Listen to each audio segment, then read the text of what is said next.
Good evening again, class. Here we are in our in the continuation of our lecture for this evening. We would like to say that we are almost done with lecture. We only have three modules, three lessons to go, and then this is the fifth module, and then we will start up with module 5.1. Okay, the but before that, I'm going to introduce to you what this the fifth module is all about. Now, the fifth module actually is kind of one of the advanced part of this particular course. No, it talks about not only locally. It talks about what not only the development in agribusiness locally, but it also talks about the global uh, the global flavor of agribusiness, and not only global, but we are also talking about what's in it for us in the future. What's the landscape we can expect in agribusiness, maybe 30 years from now.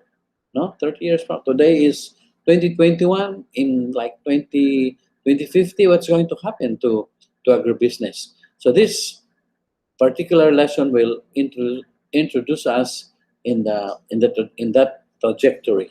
So module 5, no, module 5. If you are already uh, done with module 4, module 5 is global trends and emerging models in agribusiness. No, so we have global trend, that means the context, and then emerging models in agribusiness. Okay, global trends and models. So what is this global trends and models? Now, from this one really take its conceptual or even empirical scaffolds from what is going on now in not only in the Philippines but in other countries in terms of the dynamics of the global economy. Okay, so in this context, we will be looking at not only the context of the globalized economy from the vantage point of market. We also have to look at the context of global economy from the context of population and other drivers in the market or in the global economy. So these are some of the things that are very relevant to agribusiness, because agribusiness is all about not only agriculture, but we have also market. We have also processing and marketing. But on top of that, we are driven by market, which is actually, I would say, highly connected with the developments or the demography of people around the world. No, so having said that, we will also be looking at the development of technology from various countries and in the Philippines also. We'll be looking at what is this fourth industrial revolution, right? We will be looking at not only scenario for 2020 to 2030, but we will be looking at scenario in the distant future, like 2050. So what is going to happen during that time? No? So as expected, there will be increasing or expanding population. Now, consumer taste and preference will be changing. I mean, what happens to some of the products, or would this to be available during that time? What kind of transformation will they be undergoing? Something like that. So, what about the way food is distributed? The distribution food. Are we still going to eat rice in 2050? Things like this is really a question anybody can shoot out, anybody can make, because these are some of the things that are more or less like a fictional thought this time, but it's really not going to be a fiction at all when we think about what is going to happen in the future, like 30 years from now. No? So with that kind of background, so we will now going to first study the context. What is the context of global agribusiness in a in a distant future that is like 30 years from now. So we will be looking at contextualizing the future of global agribusiness. That is lesson 5.1 in module 5. Okay, contextualizing the future. Now we will contextualize the future in terms of socio-demographic spectrum, economic, biophysical, and technological context. We will also be looking at food production and population explosion. So these are some of the burgeoning issues of, no, of the economy or the global economy. And there are also what we call as what about demand? What about supply? Are we going to see uh, food crisis? Are we going to see food shortages or food, so like for example, surpluses? I hope so, that there will be food surpluses. But the way things are going, the looks of it from here on and the near future, it's food really is one of the problematic issues of our time. Okay, now in terms of contextualizing agribusiness in the future, we will also be looking at what are the major drivers of the agribusiness development. Not only drivers, but there are also riders of the agribusiness development. What's going to happen in the manufacturing section? And what is this fourth industrial revolution? This the the period that we are in now is actually an era or the period where there is uh, massive introductory portion of what we call as the 4IR or the fourth industrial revolution. Now, what is this fourth IR? Now, from our reference, which I will also discuss in just a short while. Now, when we say fourth IR or fourth industrial revolution, now this is a technological revolution that is happening even right now. It's happening right now, where this technological revolution is affecting production, consumption, market, and the whole dynamics of the economy, blurring boundaries between physical, digital, and biological world. Okay? Now it is basically governed by AI or artificial intelligence. Now there is what we call as cybernetics or the mixture of like computer technology, metal, and human, human organ or human flesh. You have seen this in movies like a science fiction, but science fiction in the near future will now become a science established fact. So it is this particular, say for example, technologies that we in the fourth industrial revolution that we consider it is disruptively changing the usual way of production, consumption, processing, marketing, and agribusiness products and services. Okay, so it's a kind of quick browse on what's going to happen in agribusiness in the near future. Now, first, in terms of the context, we need to study or we need to learn food and agribusiness forecast in the year 2050. What is going to be, what is going to happen to agribusiness, food and agribusiness in the year 2050? Now, according to our source by FAO, the Food and Agriculture Organization, now by year 2050, the world's population will reach 9.1 billion people. And 34% of these are 34% of these are higher than today. Okay, or in other words, it's 34% higher than today. In other words, population growth will be 30 more than 30%. Population will be growing more than 30% by that time. Okay, you can just imagine how huge the population will be. This time we are almost like for example, we are 6 point something billion. By 2050, we will be looking at population of 9.1 billion. Now, before we even think about how big is 9.1 billion people, let us therefore look at what is the implication of 9.1 billion people in the whole earth. What is that to us? What is the implication of that? Now, with 9.1 billion people, nearly all of the population increase will occur in developing countries.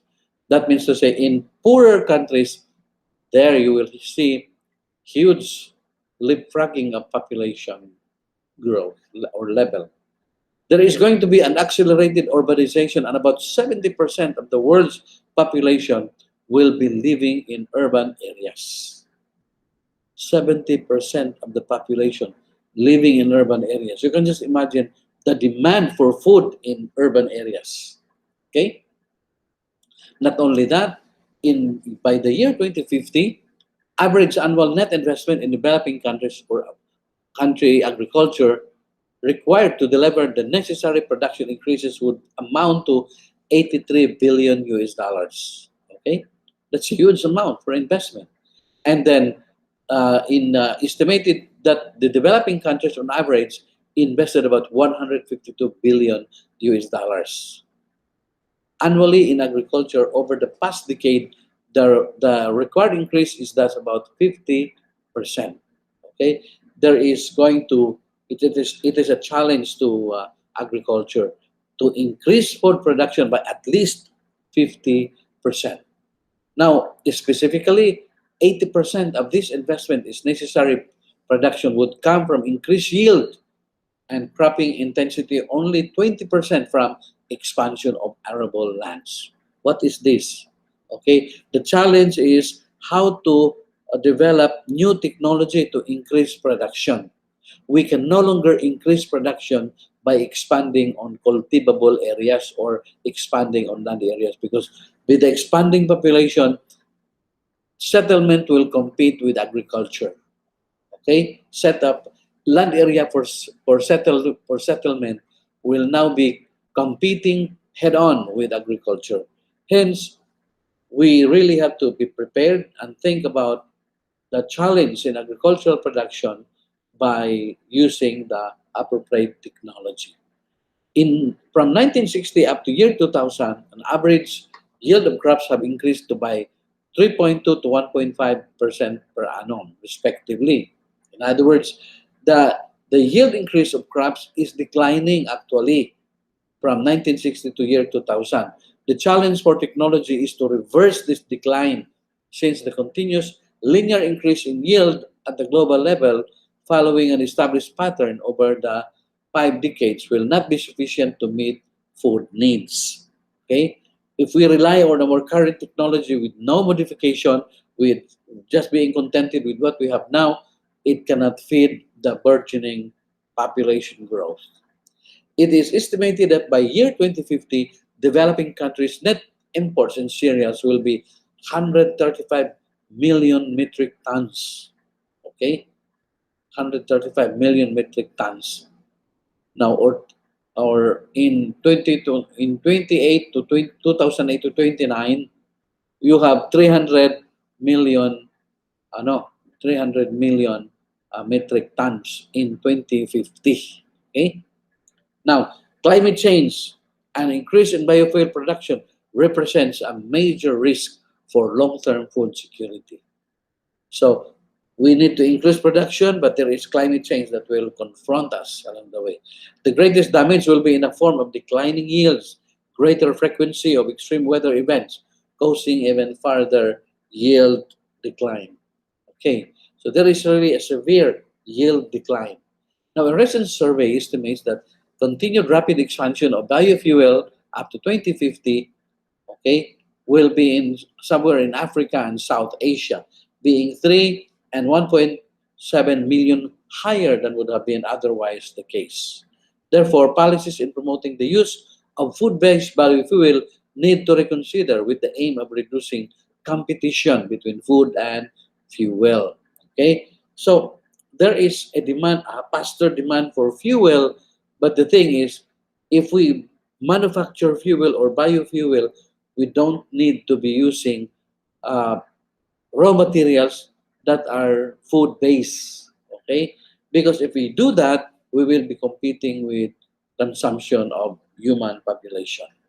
Okay, now the world resources and technology to eradicate hunger and ensure food security for all in spite of many challenges and risks.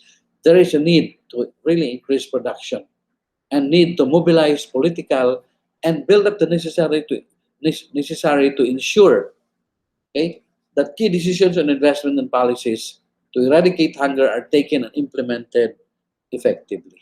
Okay, there is a challenge of governance here. Okay, now the agribusiness and the agribusiness and agriculture in the fourth industrial revolution.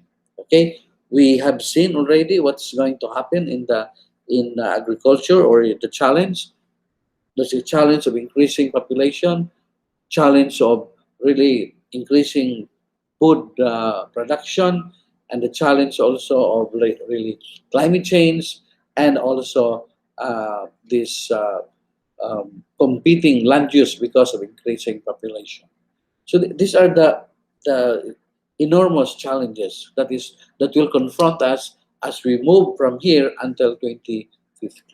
There is again a challenge of technology because technology will now be using the fourth industrial revolution technology. So what is fourth industrial revolution technology? Fourth IR is an acronym which means fourth industrial revolution. Okay, it stands for the way of describing the blurring. Okay, the blurring. In other words, very indistinguishable boundaries between physical, digital, and biological world. There is now a mixture of really intelligence, a mixture of capability between human, machines, and also computers. It's a fusion of advances in artificial intelligence, robotics, robotics and Internet of Things, 3D printing, genetic engineering, quantum computing, and other type of technology. These are the drivers, okay, of the fourth industrial revolution. AI, robotics, you have Internet of Things or IoT, 3D printing, and genetic engineering, and so on and so forth, and such and so. It is the collective force behind many products and services that are fast becoming indispensable to modern world. Okay, many of the products that are uh, developed now actually is manufactured using the fourth industrial revolution technology. Okay, now think about GPS system that suggests the fastest route to a destination. If you use Google app, use for example any particular apps in your cell phone and show you the direction, it will guide you to the direction the shortest possible time and the less obstructive as much as possible. These are technologies of the fourth industrial revolution, and it's already handheld already this time. You can operate it using your fingertips.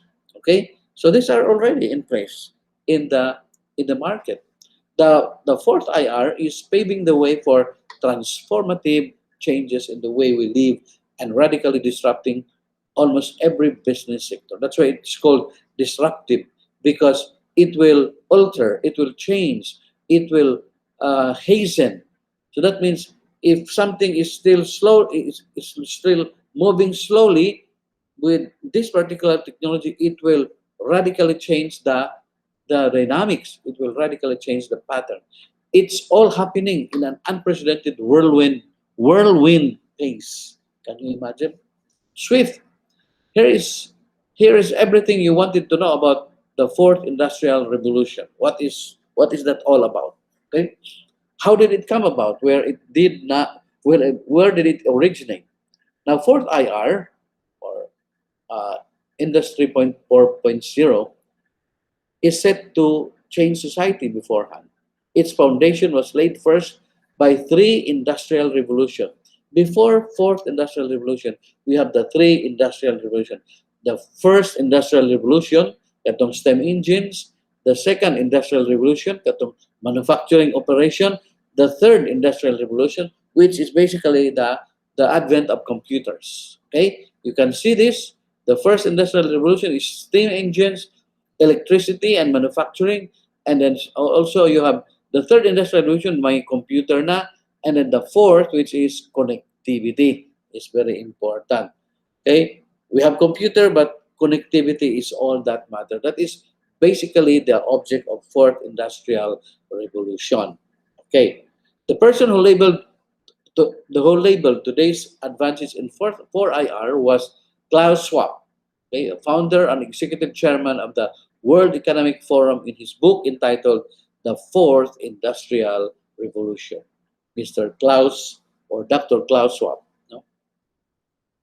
Schwab in 2016 wrote the book like revolutions that preceded the fourth industrial revolution has the potential to raise global income levels and improve quality of life of population around the world. Okay?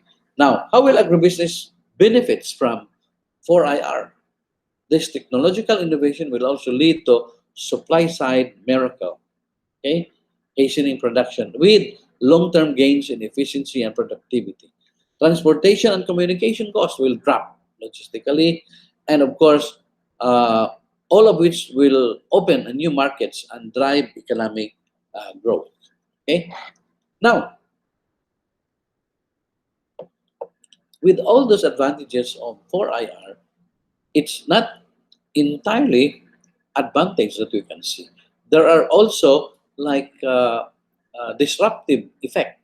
In other words, there will also be who will be left behind because technology around the world between countries are not at all equal. Particularly, it will disrupt labor markets because it will automate the way we do things. It will displace labor. Okay, the job market may become increasingly segregated into low skill, low pay, high skill, high pay roles, which could escalate social tension. It's really going to happen during that time because labor will be displaced. If you are unskilled, then you will not be paid exactly. According to Schwab, the changes are so profound that from the perspective of human history, there has never been a time of greater promise or potential peril, okay, than this 4IR. No? Now, the, the following are some of the state of the art in digital technologies applied in agriculture. Okay, these are some of the drivers of 4IR. First is blockchain technology. Okay, what is a blockchain technology? Okay. Blockchain technology refers to system used to create everlasting and constant and clear record of exchange and processing. Okay, in other words, if you think about fraudless, transaction, blockchain technology is really very powerful because in every transaction, in every exchange of documents, in every document, when it is blockchain, it is fraudless because it has a unique identifying mark for every particular transaction. In agriculture, it involves smart contract leads to possible store data from its origin. Okay, contracting will be made errorless, and then also payment system will also be hastened with well payment system with uh, 101% fraudless transaction. Okay, that is blockchain technology. For example, in a blockchain technology, wala na peke. Mahirap nang pumeke ng mga documents, mahirap nang pumeke ng payment, etc. And of course, transactions are monitored in this particular technology. Another driver is IoT or Internet of Things technology. Internet of Things technology opens a worldwide the possibilities of deploying IoT device in agriculture with capability of sensing data remotely. Okay, it can sense data remotely. Farming data collected by device attached with sensors affects crop that is real-time monitor as well as statistical survey shows further processing through IoT. Okay, just like for example, you have here what 1,000, right? Just very small number, no? 1,000 dairy cattle. Okay, very important because it's dairy is it's milk production. Now, milk cannot be produced without uh, having the cow becoming pregnant and also lactating cow. Okay? Prior to lactating cow, you have heat period of the cow so that it will be mated and then magbuntis siya, manganak, then you produce the milk. Something like that. So if you have, say for example, just 1,000 of them in your feed lot, okay, how are you going to monitor their physiology? Okay, how are you going to monitor? Now, in some cases, in advanced farming, for example, I learned this from Israel. Now they have a belt tie in the what in the leg of the cow, especially the hind legs. So what's going to happen? It monitors the heat period of the cow. It smells the urine, it senses the urine, plus of course it detects physiological change in body functioning. Because when it is tied sa hind legs of the cow, kanang belt that has a sensor, it will count the number of tramping of the cow, whether it is normal or the cow is getting restless. Okay? So when the cow is getting restless, that means it is in heat. When it is in heat, AI will be performed, and the cow will 100% very sure of getting pregnant, and you produce the milk. Okay, so by just that sensor, it will detect, transmit to the computer, and you will know. Oh, cow number 20, 28, 29, 30, 48, 47, and so on and so forth until you reach 1,000. They are all in heat, so you have to um, not vaccinate, but uh, artificially inseminate all of those detected by the computer, and for sure, 101% it will get pregnant. When it's getting pregnant, it will deliver the calf, and you produce the milk. That's exactly how this particular gadget is affecting agriculture. The use of IoT logic, cloud computing, depth of the system, or verifying each parameter in the supply chain network is a very important function. Okay. Now it is also sensor based. That means say it can transmit system to your computer and can be detected by the internet. Okay, can be detected by the internet. Now, as we have said, feeding and also monitoring the feeding pattern of chicken. This can be monitored by the internet, and even repairing remotely and managing remotely certain activities in the farm can be done by using Internet of Things sensor. No? Now, the use of IoT in cloud computing, no, is really very powerful. No? Now, the next item or the next driver in 4IR is drone analytics. Okay, drone analytics. In drone analytics, you see agriculture sectors develop with the 4IR. Drone analytics is actually something that used to capture images of crop analysis by big data, how crops are yielding, and then with the use of drone, farmers identify which part needing more water, fertilizer, weed removal, etc., etc. Even fertilizer application, uh, even detecting the pest infestation, it can do that, no? By using sensor and flown by drone. Okay, it can use that, no? So that means to say your pest management, watering, and also fertilizer application, and even identifying weeds, it can be done by drone. That means to say, gone are the days ka maggamit ng fertilizer without this particular technology. It's time to fertilize. So you fertilize, you just broadcast everything, knowing nothing. Before you know it, you consume so much fertilizer because you spread the fertilizer to evenly to the entire area.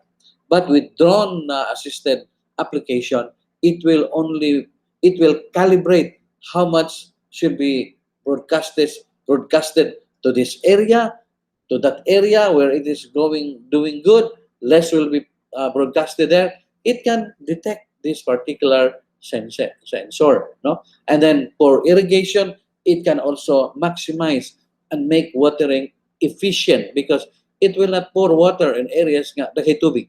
But katong nauga mao to yung calibrated release and even identifying weeds through this sensor.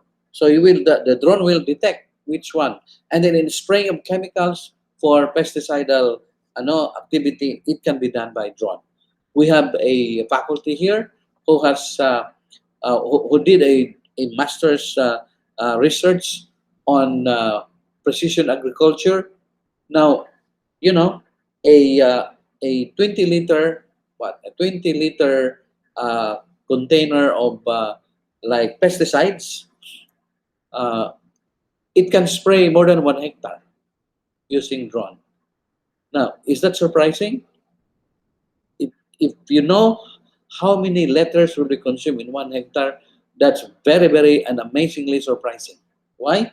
Because I myself have experience spraying a hectare of like rice, growing rice field, rice farm.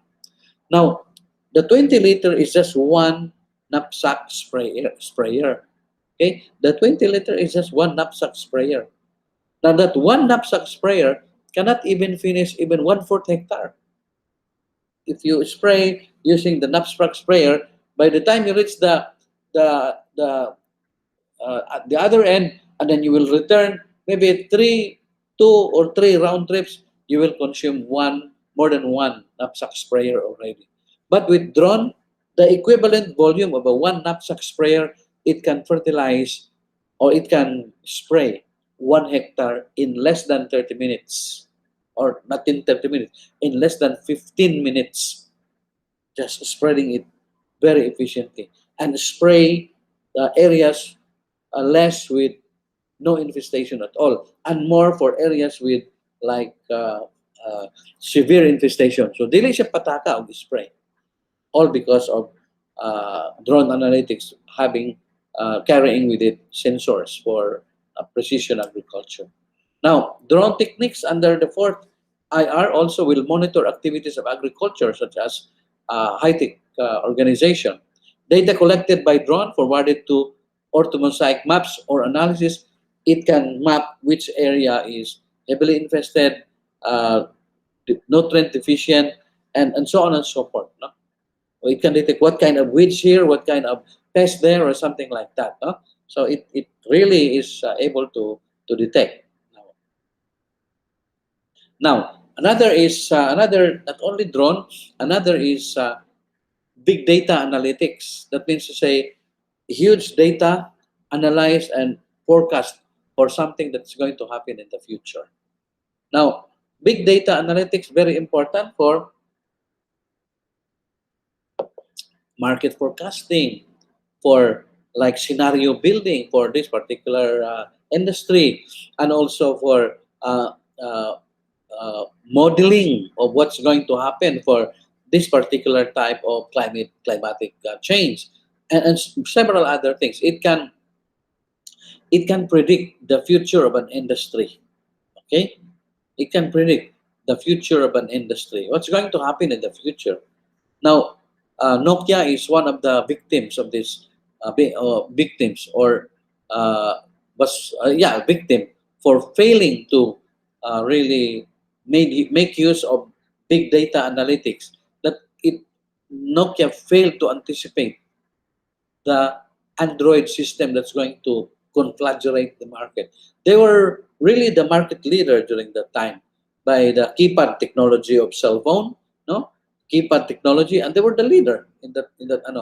But they failed to realize that somewhere in the future, that particular Android technology will kill their market or will kill their technology, and sooner or later, you will find the market of Nokia being eroded consistently and also permanently until finally you can no longer find Nokia in the cell phone market this time. It failed to anticipate because they made use of they did not. They failed to use big data analytics, no? And not only big data analytics, but data not only quantitative but also qualitative. They have the system that can observe qualitative behavior that really predicts, for example, a ano, a uh, a uh, a behavior, consumer behavior in the future. Okay, that's why the technology this time. Okay, even manufacturers of camera. Okay, they were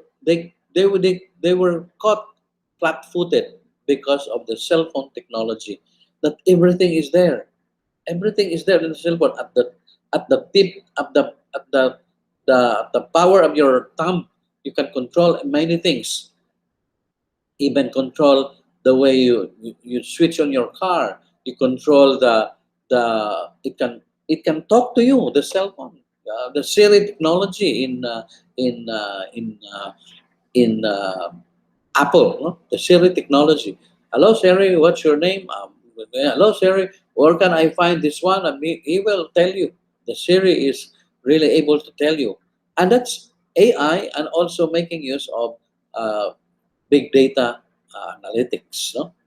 And even other types of sensor are already in your in your cell phone.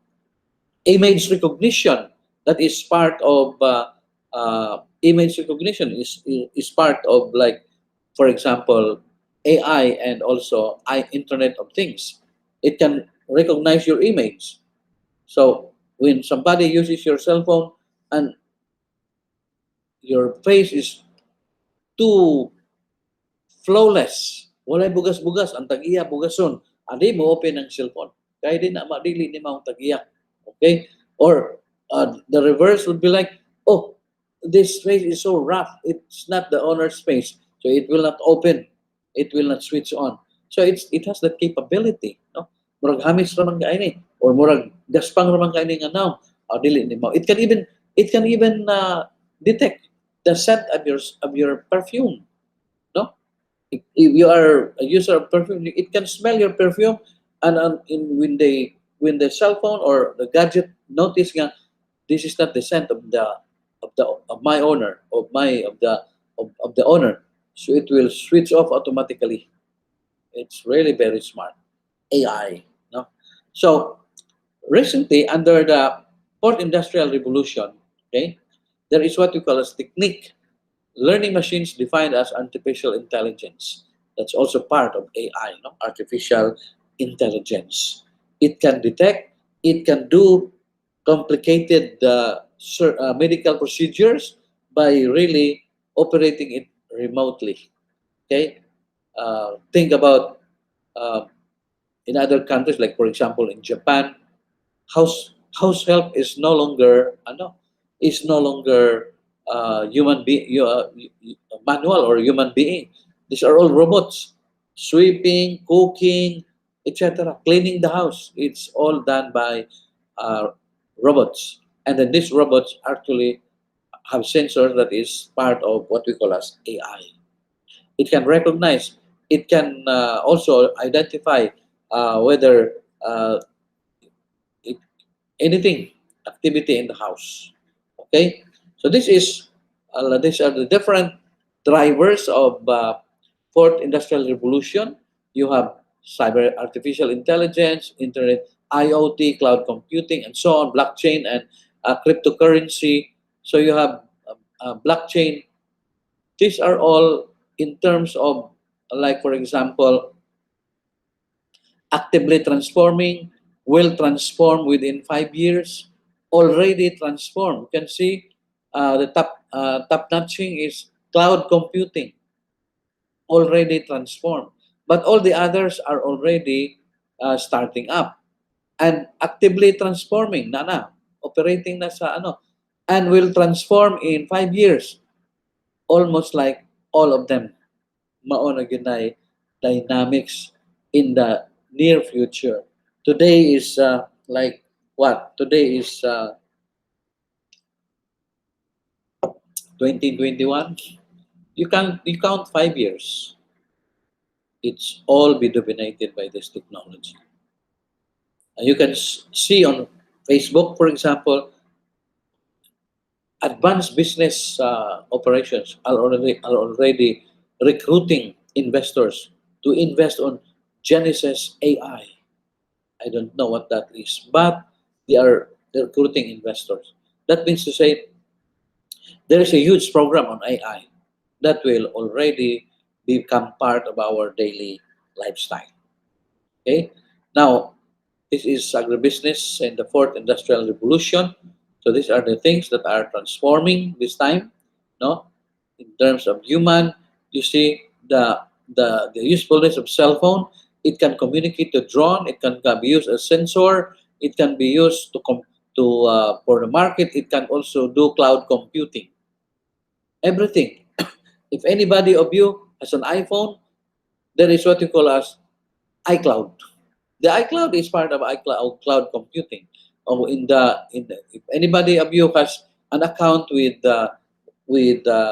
Microsoft like OneDrive, OneDrive is part of Internet of Things, and it's part also of like iCloud computing. So you will not be surprised why in your desktop or even in your account in Facebook or wherever you are, there are all sorts of product being loaded to your account. Why are these products coming into my desktop or something like that?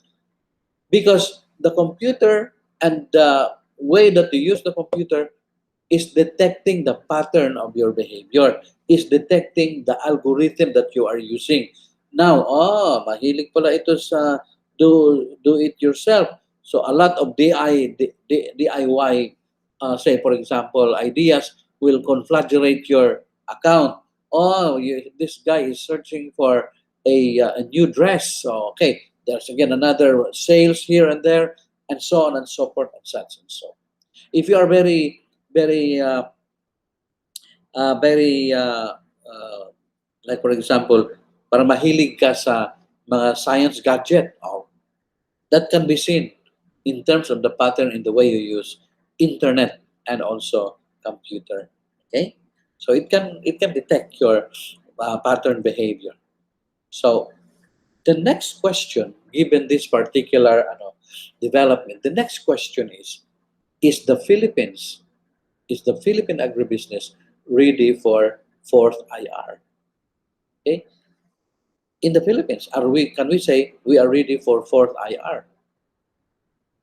Now, the government is really preparing for that, and in fact, the government is having this policy of technologizing agriculture under the 4IR or agriculture 4.0. No? Technologizing. In other words, the agriculture will never be the same 5 or 10 years from now. All sorts of technology will be there. Okay, there is what we call as we have to make use of what precision agriculture is all about. But how is our readiness into this? Now here, if we want to be ready, the tall order call, in other words, the major instruction is to use some of these approaches and in the Philippine setting. If we want to be ready in this fourth industrial revolution, we need to be producing differently using new technologies to bring food for food production to consumer, to produce food for the consumer. Producing differently using new technologies. Kung naanad ka nga, daruho ni mo naanad ka, irrigate ni mo, there should be another way of doing things, producing things. That's why you can already start, say, hearing and seeing here and there technology on food production like aquaponics, hydroponics, soilless agriculture, vertical farming, all sorts of different options. These are the challenges. These are the realities of the what you call as the fourth industrial revolution technology of producing food differently. There are already hamburger patties this time that can be what can be grown or can be produced even without beef, even without the live and actual cattle. Okay, even without cara beef, they can produce hamburger patties by genetic engineering. Another is there is also a third order call to increase efficiency in the food chain, seamless distribution, very fast. Why? Population growth is catching us up. Another is we incorporate cross-industry technologies and application, cross-industry technologies, so that we will maximize the use of technology and capital investment. So these are the three tall order call for the Philippines to be really, if the Philippines really would go into the trajectory of becoming part of the fourth industrial revolution. But are we into this time? Like, let's discuss. If the Philippines is already into this, maybe 50%, 20%, 30, 60, or whatever, what proportion of our technology is well into this already? Okay. Firstly, adapting hydroponics, producing feedstock from algae, taking a desert-based agriculture, using seawater for irrigation, scaling up bioplastic use of adapting genetic modification. Okay, these are some of the technologies. We produce food differently using technology. Hydroponics, okay, uh, feedstock from algae, desert-based agriculture. Walay tubig ang desert, but Israel has become an exporter of food despite no water in there, no, seawater for irrigation, so on. There are technologies that there are crops that thrives in saline environment. Secondly, application of 3D printing is becoming an important part of manufacturing. 3D printing, that means remote controlled manufacturing already. And then not only remote control, but it can also be using less synthetic ingredients, sourcing of natural materials from farmers. Okay, additive manufacturing. And then thirdly, increasing the efficiencies of food chain, seamless distribution is really very important. That means to say, when we say seamless, mabito ng vaccine, pag abot yun, kailangan seamless ang distribution using GPS and internet connectivity can eliminate post-harvest losses. Remember, the 4IR, the fourth IR, is all about connectivity. In the third industrial revolution, what is important is computer, information, information, ICT, the way we use computer as improving communication and decision making. But in the fourth industrial revolution, yes, we have computer, but how will we let the computer talk to one another? In other words, connectivity is very important. Like, for example, doing a one-stop shop. For example, I learned somebody from Manila, no, a visitor from BSU. Okay, the Manila, the convenience of the city and the convenience shopping there. So they are so used to that kind of system. And when they reach BSU, ingon sila, no, saan tayo kakain? Now, dito sa, sa guest house where the pavilion serve food. Okay, but we're staying in the, in the guest house. Yes, we are staying in the guest house. And we are also buying food at somewhere in the market or something like that. And then, pwede ba isang swipe na lang daw? Isang swipe na lang. They got the swimming pool, the resort, the hotel, and the food, and everything inside the campus. Can we use our credit card and then isang swipe na lang? We will be billed immediately. No need of going to, you pay there and you walk again few 100 meters and you pay there again and then so on and so forth. I said, no way, we don't have the technology here. In other words, from that vantage point alone, we can see that there is so much to be desired in terms of our readiness and capability to go into fourth IR. Okay, it's very sticky. Not only our mental and behavioral adaptability, but the structure also, because I'm not sure if Commission on Audit will approve that, because the monitoring there is really very difficult for them in COA, for example. And then fourth is there is going to be cross-industry technologies. Okay, drone technology in agriculture is high tech makeover. When we say cross-industry technology, the blockchain, the nanotechnology, and precision agriculture, and crowd farming or cloud computing, wrap into one in a particular gadget. Take for example a uh, a what a cell phone. Okay, if you have this cell phone, okay, if you have this cell phone, then what else can you do? You use this for computing, use this for communication, but more often than not, you also use this to buy food. Okay, by just viewing the QR code, then you have the apps there. You can buy food using your cell phone. Not only that, you can also use your cell phone. More advanced gadget will be like uh, testing the pollution, for example, testing the pollution, or even detecting whether the fruit that you are buying is sweet or not. It might be just a fiction of imagination, maybe 5 years or 10 years ago, but this time it's already real. There are cell phones that you just put the cell phone near a watermelon or maybe mangoes. It can already read whether this mango or watermelon is sweet or not. By looking at the bricks reading, oh, very low bricks reading. So only 12. That means tabang pag yung kayo. Put it in another fruit. Oh, wow, it's 24. This was very sweet. That's how exactly a gadget will operate this time. And you talk to Siri, you talk to the the the the cloud computing capability. You can talk to him and then ask the direction and everything. Okay, so in one gadget there is what we call as cross industry merging of technology. Is it a fiction? No way. It's already here and there, here and now. This particular situation is here and now already.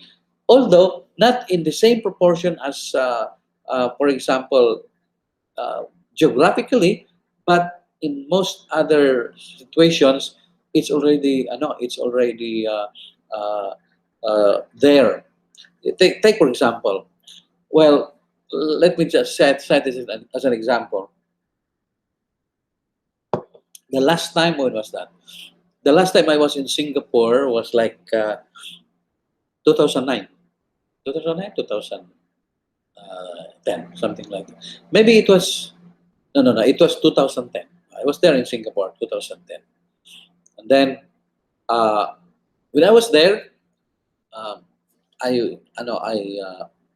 like for example, I asked our kababayan, students actually, doing field practice in Singapore, and we visited them there. And then, okay, we'll go. And then, uh, do you know where the Singapore Botanical Garden is?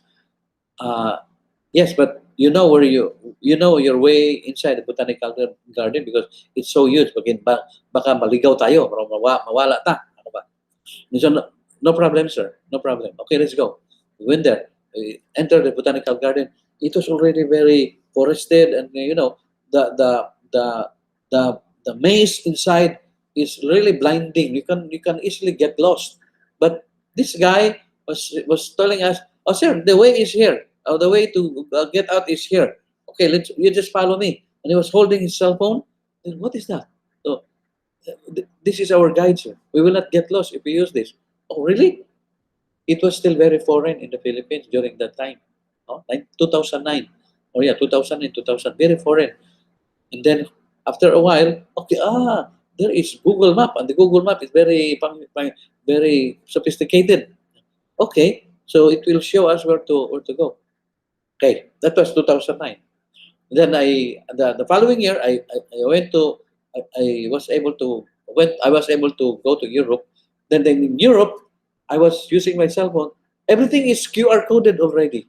Bus, the train, the plane, the QR code. You just show your QR code. This the the front desk will scan, and then you can enter. Oh, you are a Filipino, something like that. No, how did this guy identify me?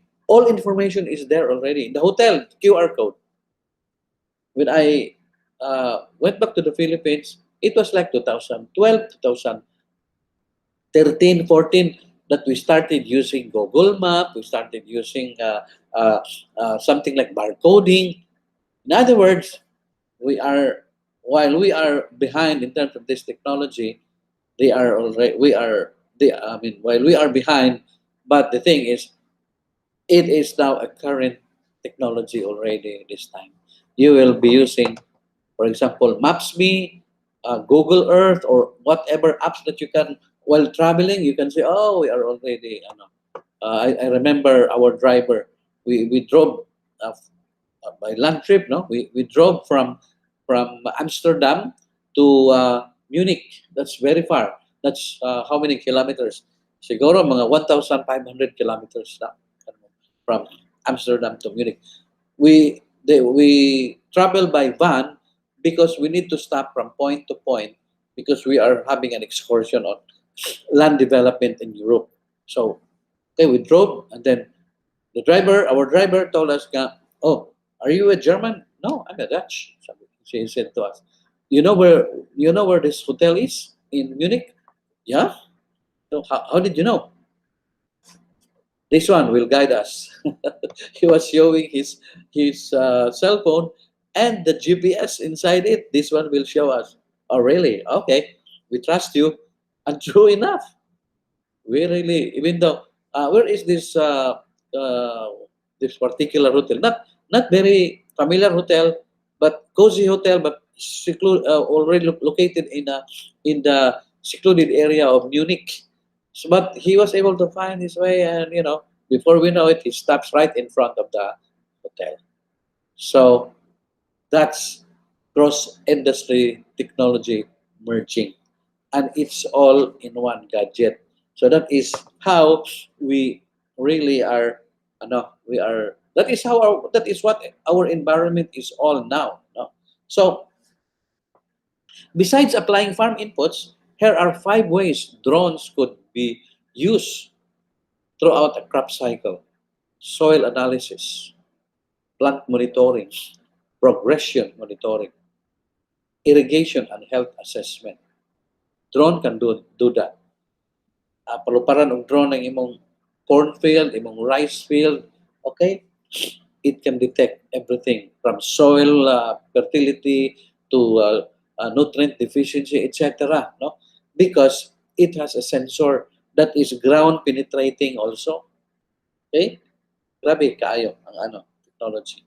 And then there is also food sharing and crowd farming.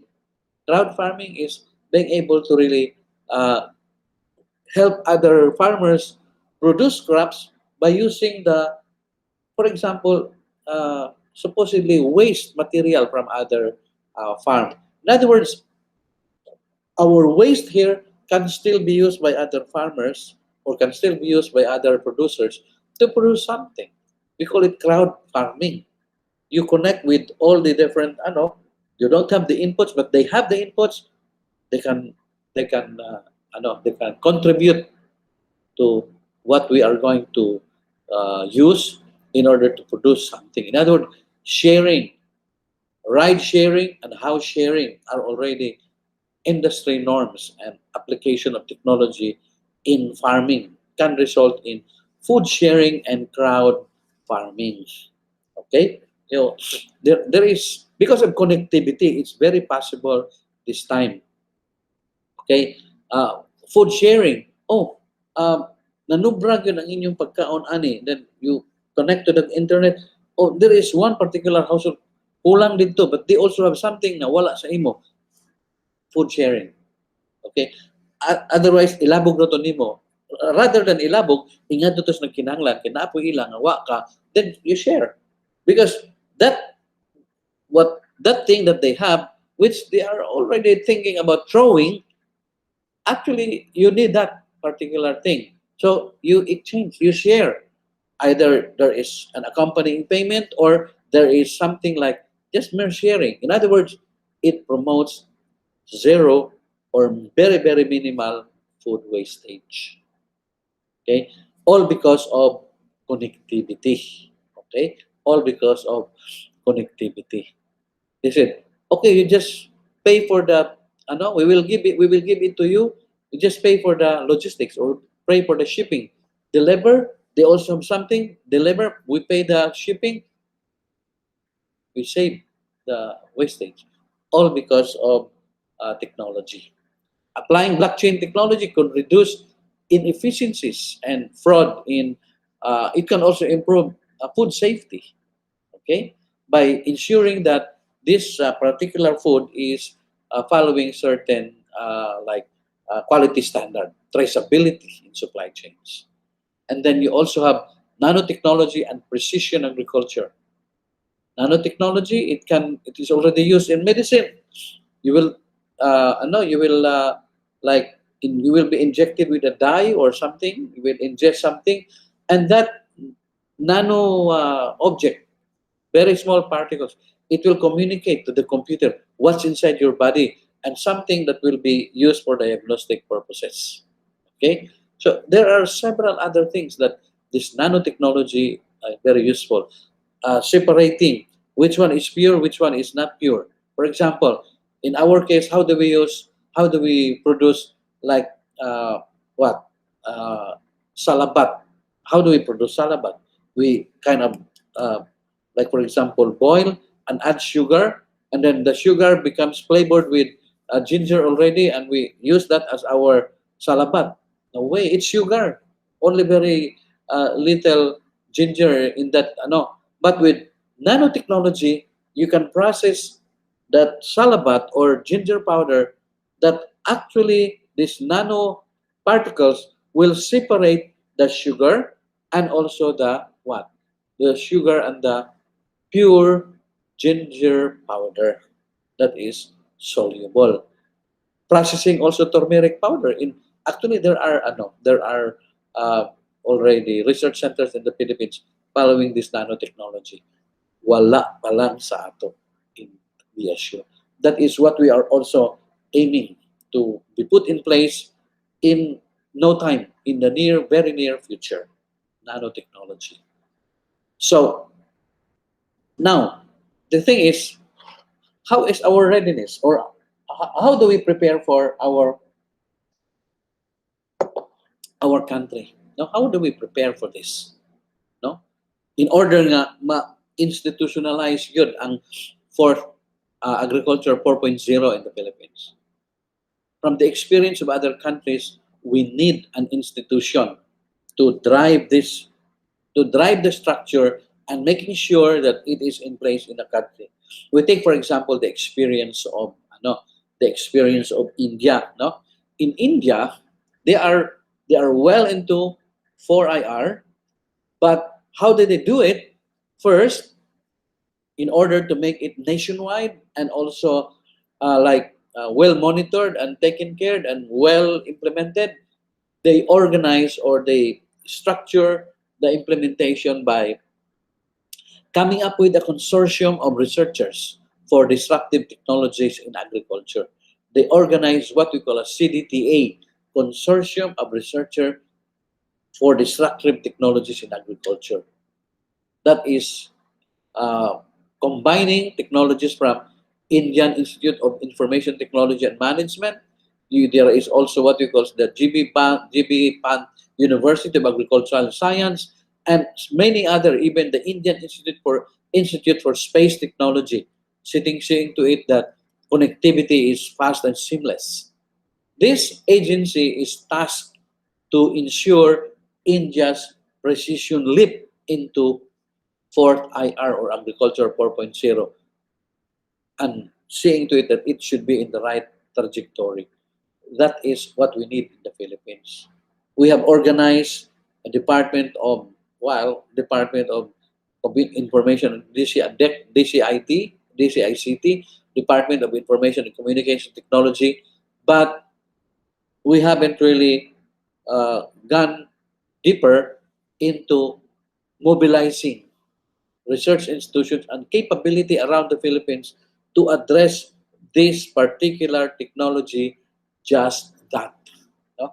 Wala ta na. I mean, that's very important for us to to uh, to have, no, in order to put in place the necessary human, like human and economic and also technological infrastructure that is needed to really become at par with other countries. Okay? From the looks of it, ID or fourth industrial revolution technologies can really disrupt traditional farming. Most farmers, however, may not be ready for this. So we need an agency in the Philippines just like that of CDTA in India. No? Basin natin consortium or whatever for Port IR in the Philippines or something like that.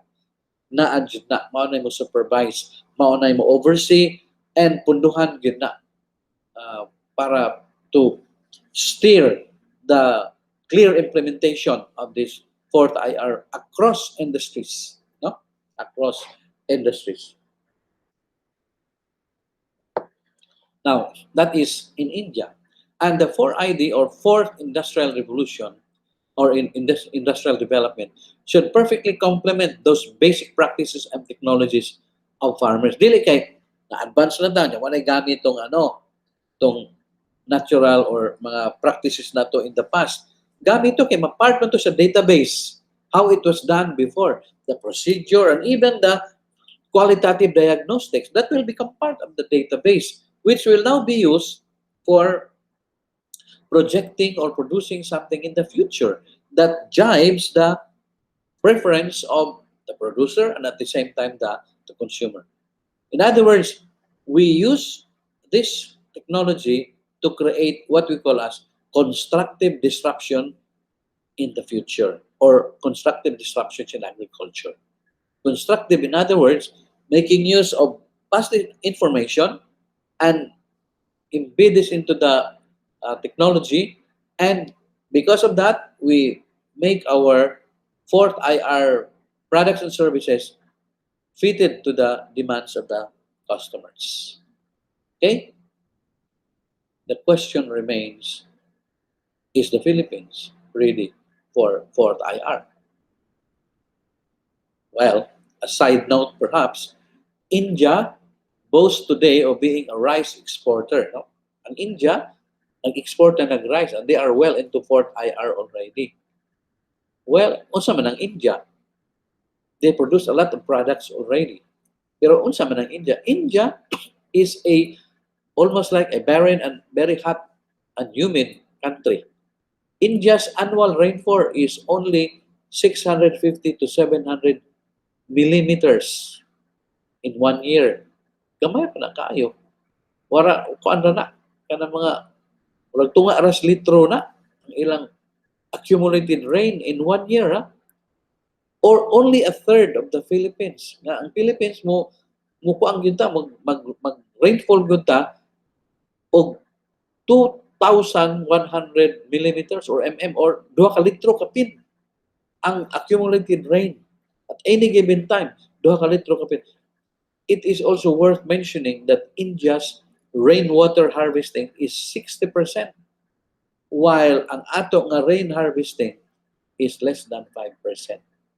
So in other words, there is a very so much thing to be desired, even in rain harvesting for agriculture in the Philippines. India, 60% gina-harvest na nila.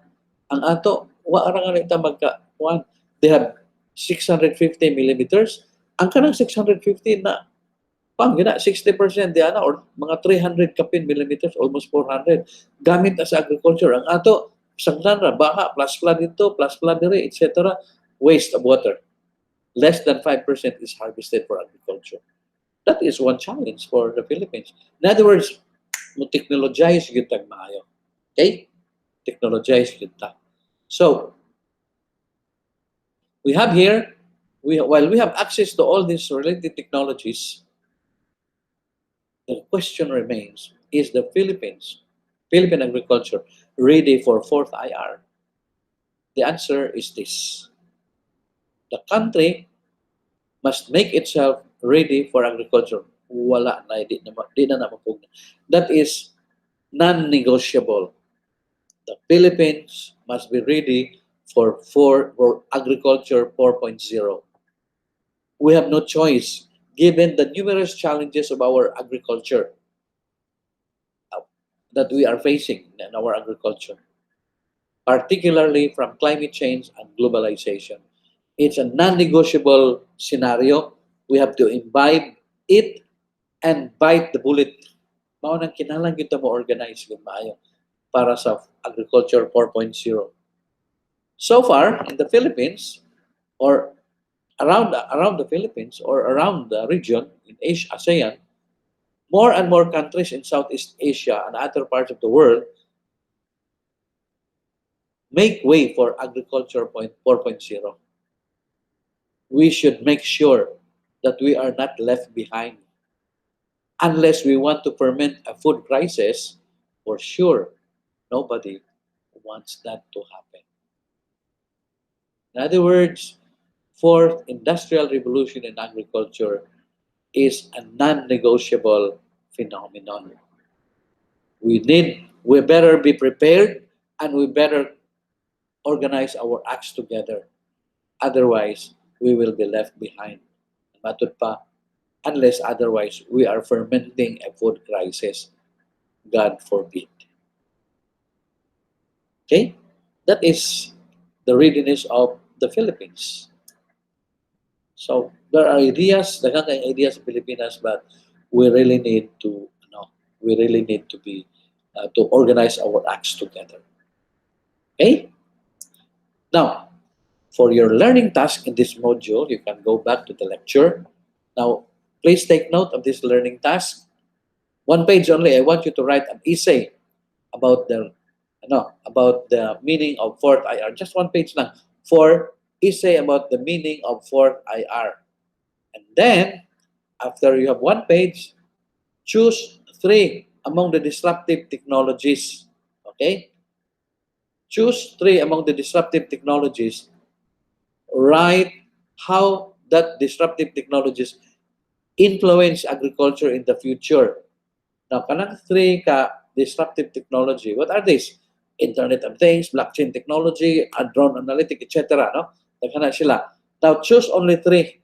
Discuss it and how it impacts agriculture, and write and make a write-up out of that in 5 pages only. So, you 1 page for the meaning of fourth IR, what is your understanding about it, and the 1 page na, and then 5 pages for the write-up on 3 drivers of agriculture 4.0 or fourth IR. But take note, this is a group output. Kamong tulo. Write 6 pages inyong learning task. So, tabangin ninyo para you can maximize the points. Maybe you can discuss between the 3 of you, and then assign each one, share, and then write. Change notes, and then submit that.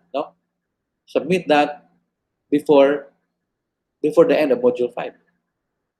Okay, before the end of module 5. So that is your learning task for this particular module, or lesson actually. So I will end my lecture up to that point, and I will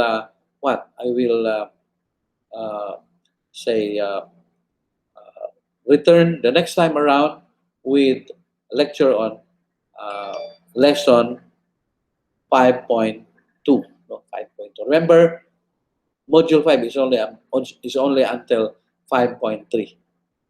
After I discuss 5.2, then I will go back to our class synchronously, and then we will have a lecture synchronous, and then after that we will have the reporting. So thank you. for this time, and uh, God bless you.